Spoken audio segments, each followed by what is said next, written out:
आप जीवन में कितने भी कामयाब क्यों ना हो जाएं, लेकिन अगर आपको अपनी कामयाबी संभालनी नहीं आती है, आपको नहीं पता है कि ताकत को किस तरह से काबू करना है, किस तरह उसको सही तरीके से उपयोग करना है, तो आपकी कामयाबी किसी ना किसी दिन मिट्टी में ज़रूर मिल जाएगी।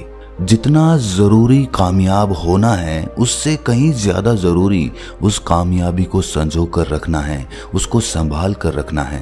अक्सर लोग कामयाब होने के बाद और भी अंधेरे में गिरते चले जाते हैं। इसका एकमात्र कारण यही है कि उन लोगों को अपनी सक्सेस, अपनी कामयाबी को संजो के रखना नहीं आया। उनको नहीं पता था कि कामयाब होने के बाद वो अपनी कामयाबी का किस तरह से सदुपयोग करेंगे। मनुष्य के बर्बाद होने के कारण आपने सुने होंगे, गुस्सा, आलस्य वगैरह वगैरह। लेकिन आज की जो बोध कहानी मैं आपको सुनाने वाला हूँ, उसमें आपको कुछ ऐसे तरीके पता चलेंगे जिनके बारे में आपने शायद ही सुना होगा, लेकिन ये कारण सबसे ज़्यादा ज़रूरी होते हैं। मनुष्य के बर्बाद होने के कुछ ऐसे भी कारण होते हैं जो उस मनुष्य को दिखाई नहीं देते। वो देख ही नहीं पाता कि ऐसे भी कारण मनुष्य को बर्बाद कर सकते हैं। तो आज की कहानी आप अंत तक ज़रूर सुने। इससे पहले कि आप इस कहानी में खो जाएं, इस चैनल को सब्सक्राइब ज़रूर कर लें। तो चलिए कहानी शुरू करते हैं। एक बार की बात है, एक बुजुर्ग आदमी अपने साथ अपने बेटे को लिए हुए एक बौद्ध भिक्षु के पास पहुंचा। वो काफी चिंतित लग रहा था। उसके चेहरे पर चिंता और उदासी के भाव साफ साफ दिखाई दे रहे थे। वो बौद्ध भिक्षु को प्रणाम करते हुए बोला कि हे बंते, मेरी उम्र काफी बीत चुकी है। मैं इस दुनिया में चंद दिनों का मेहमान हूँ। मैंने अपने जीवन में बहुत मेहनत करके कामयाबी हासिल की, सफलता पाई, अपना व्यापार खड़ा किया, लेकिन कुछ सालों बाद मेरी वो कामयाबी मिट्टी में मिल गई। मेरा वो व्यापार चौपट हो गया और मुझे दर दर की ठोकरें खानी पड़ी। मैं जानता हूँ कि जीवन में मुझसे कुछ गलतियाँ हुई थीं। किसी भी इंसान को जब कामयाबी मिलती है तो उसमें बुनियादी तौर पर बहुत बदलाव आते हैं। वो बदलाव उसके हित में भी हो सकते हैं और उसके अहित में भी हो सकते हैं। और उन्हीं बदलावों की वजह से मैंने अपना व्यापार, अपना काम धंधा चौपट कर दिया, क्योंकि मुझ में एक अहंकार आ गया था, एक घमंड आ गया था। मैं अपने काम को भी उतने ध्यान से नहीं करता था, क्योंकि मुझे लगता था कि मेरा काम तो यूं ही चलता रहेगा। मुझे इस बात का एहसास ही नहीं था कि कोई भी चीज़ जीवन भर नहीं टिक सकती अगर आप उसे सही तरीके से संजो कर नहीं रखते हो। मेरा जीवन तो बीत ही चुका है। मैंने जीवन में जो कुछ सीखा वो मेरे साथ ही चला जाएगा, लेकिन मैं आज आपके पास किसी दूसरे उद्देश्य से आया हूँ। उस वृद्ध आदमी ने अपने बेटे की तरफ इशारा करते हुए कहा कि हे बंते, ये मेरा इकलौता पुत्र है। मैं इसे समझा समझा कर थक चुका हूँ कि बिना मेहनत के जीवन में कुछ भी हासिल नहीं होता है, और कामयाब होने के बाद उस सफलता को संजो के रखना भी एक बहुत महत्वपूर्ण हिस्सा होता है। लेकिन ये ना तो कामयाब होने की कोई कोशिश करता है और ना ही मेरी बातों को ध्यान से सुनता है। इसीलिए मैं आज इसको आपके पास लेकर आया हूँ। कृपया इसका मार्गदर्शन करें और मुझे भी बताएं कि मुझसे जीवन में क्या क्या गलतियाँ हुई जिसकी वजह से मेरी कामयाबी नाकामयाबी में बदल गई। बौद्ध भिक्षु ने मुस्कुराते हुए कहा कि इंसान कामयाब होने के लिए कितनी मेहनत करता है, कितनी तैयारी करता है, कितना वक्त देता है, लेकिन वो इस बारे में कभी ख्याल ही नहीं करता कि कामयाब होने के बाद उसे अपनी कामयाबी को और ऊंचे स्तर पर कैसे ले जाना है। और यही तैयारी ना होने की वजह से वो अपनी सफलता अपने हाथों से गंवा देता है। अब समझने की बात यह है कि मनुष्य की बर्बादी के पीछे मुख्य कारण क्या होते हैं। सबसे पहला कारण काम को टालने की आदत, और वास्तव में ये बर्बादी का कारण नहीं है, ये तो सफलता का मंत्र है। बर्बाद होने के लिए भी तो आपको आबाद होना पड़ेगा, सफल होना पड़ेगा, उसी के बाद तो आप बर्बाद हो पाएंगे। इसीलिए आबाद होने के लिए जो काम को टालने की आदत होती है वो सबसे बड़ी बाधा बन जाती है। या तो इंसान ये सोचता है कि ये काम तो बड़ा ही आसान है, ये तो मैं कभी भी कर लूँगा, और वही काम जो सबसे आसान होता है वही जीवन भर अटका रहता है। इसीलिए आसान काम को हमेशा सबसे पहले करें, क्योंकि वही काम करने में आप आलस्य दिखाओगे, अपने काम को टाल दोगे। इसीलिए आसान काम सबसे पहले करो और कठिन काम उसके बाद करो। और दूसरे प्रकार के इंसानों को लगता है कि हम तो जीवन भर जीते रहेंगे, हमारी उम्र तो बहुत लंबी है, हम तो कभी भी ये काम कर लेंगे।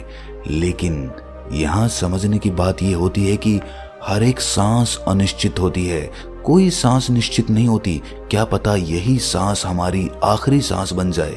तो हमने कभी ख्याल किया है कि अगर आज ही अभी मेरी सांस अटक जाए तो क्या वो अधूरे काम पूरे हो पाएंगे जो हम जीवन भर टालते आए हैं। इसीलिए कभी भी अपने जीवन को औपचारिकता में ना लें। हम जीते जीते ये भूल ही जाते हैं कि मौत कभी भी आ सकती है और हमारे काम आधे अधूरे ही रह जाएंगे। जो हम पाना चाहते थे, जो हमने अपने लक्ष्य तय किए थे, वो यूं के यूं धरे रह जाएंगे। इसीलिए किसी भी काम को करने में देरी कभी ना करें।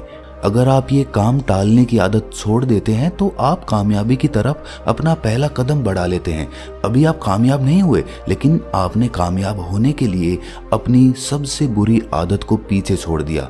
वो है काम टालने की आदत या फिर आलस्य। मनुष्य की बर्बादी का दूसरा मुख्य कारण होता है अपनी भावनाओं पर काबू ना होना।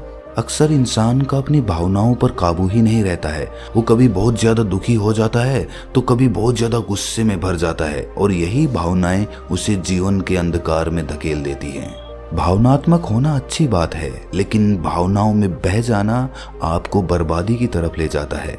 आपसे किसी ने कुछ कहा और आप तुरंत गुस्से में भर गए और आपने उस गुस्से में ऐसा कदम उठा लिया जो आप कभी भी उठाना ही नहीं चाहते थे। ये सिर्फ आपकी भावनाओं की वजह से हुआ है, आपकी वजह से नहीं हुआ। आप गुस्से में थे, वो गुस्सा आपकी भावना बनकर आपके ऊपर हावी हो गया और उसने आपसे ऐसा काम करवा दिया जो आप कभी करना ही नहीं चाहते थे। इसीलिए खुशी में भी अपनी भावनाओं को काबू में रखना चाहिए। जब हमें कुछ मिलता है तो हम बहुत ज़्यादा उत्तेजित हो जाते हैं। हम सब कुछ चीख चीख कर बताते हैं कि हमने ये हासिल कर लिया, वो हासिल कर लिया, लेकिन बाद में वो खो जाने के बाद वही लोग हमारा मजाक उड़ाने लगते हैं। इसीलिए अपनी खुशी को भी बहुत ज़्यादा उत्तेजित होकर दूसरों को बताने की आवश्यकता नहीं है। आप अपना काम करते रहिए, अपनी भावनाओं को काबू में रखिए। मनुष्य की बर्बादी का तीसरा मुख्य कारण होता है दूसरों को खुश करने की आदत। कुछ लोग समाज में ऐसे निर्मल हृदय होते हैं जो दूसरों को सुख पहुंचाना चाहते हैं, खुशी पहुंचाना चाहते हैं, लेकिन अगर ये दूसरों को खुशी पहुंचाने की भावना आपके ऊपर हावी हो गई तो आप दूसरों को खुश करने के लिए ही जीने लगेंगे। अब आप सोच रहे होंगे कि ये दूसरों को खुश करना तो अच्छी बात है, ये बर्बादी का कारण कैसे हो सकता है? तो जरा सोचिए, आप अपने मित्र के पास उससे मिलने के लिए पहुंचे, उसने आपको धूम्रपान या मदिरापान करने के लिए कहा। आपने सिर्फ अपनी दोस्ती की वजह से अपने दोस्त को खुश करने के लिए ही वो मदिरापान कर ली और उसके बाद नुकसान किसको भुगतना पड़ा? आपको, आपके शरीर को। इसीलिए दूसरों को खुश करने की कोई आवश्यकता नहीं है। जहां पर हम खुद को हानि पहुंचाकर दूसरों को खुशी देते हैं, दूसरों को सुख देते हैं, तो हम अपने ऊपर अत्याचार कर रहे होते हैं, अपने साथ विश्वासघात कर रहे होते हैं। और ऐसे लोगों का मन कभी शांत नहीं हो सकता, क्योंकि उसके मन की खुशी, उसके मन का सुकून दूसरे की खुशी से जुड़ा हुआ है। अगर दूसरा खुश होगा तो मैं खुश होऊंगा। ऐसे में दूसरा आदमी बड़ी ही आसानी के साथ उसका दिल भी दुखा सकता है। इंसान की बर्बादी का चौथा मुख्य कारण होता है अहंकार। लेकिन चिंता मत करिए, कामयाब होने से पहले आप में अहंकार नहीं आ सकता। अगर कामयाब होने के पहले आप में अहंकार है तो आप कामयाब नहीं हो पाएंगे। लेकिन अहंकार मुख्य रूप से आपको कामयाब होने के बाद जकड़ता है। आपके अंदर इस बात का घमंड अंदरूनी रूप से प्रवेश कर जाता है कि मैंने जो हासिल किया है वो समाज में किसी ने नहीं किया, दुनिया में किसी ने नहीं किया, और यही अहंकार हमारी बर्बादी का कारण बनने लग जाता है। याद रखना, दुनिया में कुछ भी खोने या पाने जैसा नहीं होता है, इसलिए अहंकार की कोई बात ही नहीं है। सब कुछ पीछे छूट जाएगा। हम बस अपना कृत्य कर रहे हैं, अपना कर्म कर रहे हैं। अगर हम अपना कर्म मन लगाकर करते रहेंगे तो हमें अपने कर्म पर, अपने कृत्य पर कभी भी घमंड नहीं होगा, कभी भी अहंकार नहीं होगा। हम अपने कृत्य को किसी दूसरे कृत्य से ऊंचा नहीं समझेंगे, किसी दूसरे इंसान को अपने से छोटा नहीं समझेंगे। इसीलिए हर इंसान इस दुनिया में अपना कृत्य कर रहा है, अपना काम कर रहा है। काम को तो हमने बांट दिया, छोटा या बड़ा, पूंजी के हिसाब से। क्या जो आदमी सफाई कर रहा है वो छोटा काम कर रहा है, और जो सत्ता को चला रहा है, सरकार में बैठा है, वो बड़ा काम कर रहा है? नहीं। अगर आप आंखें खोलकर देखेंगे, समझदारी पूर्वक देखेंगे, तो दोनों काम अपनी जगह उतने ही जरूरी हैं। बाकी सब अच्छे काम एक समान होते हैं। ये परमात्मा की बनाई हुई व्यवस्था है। उसने अपने तरीके से दुनिया को चलाया है और उसी तरह दुनिया चलेगी। हम सिर्फ उसके हाथों की कठपुतलियां हैं। हम अपना काम कर रहे हैं, अपना कृत्य कर रहे हैं और उस पर अहंकार करने का कोई भी मतलब नहीं बनता है। मनुष्य की बर्बादी का 5वां मुख्य कारण होता है लालच।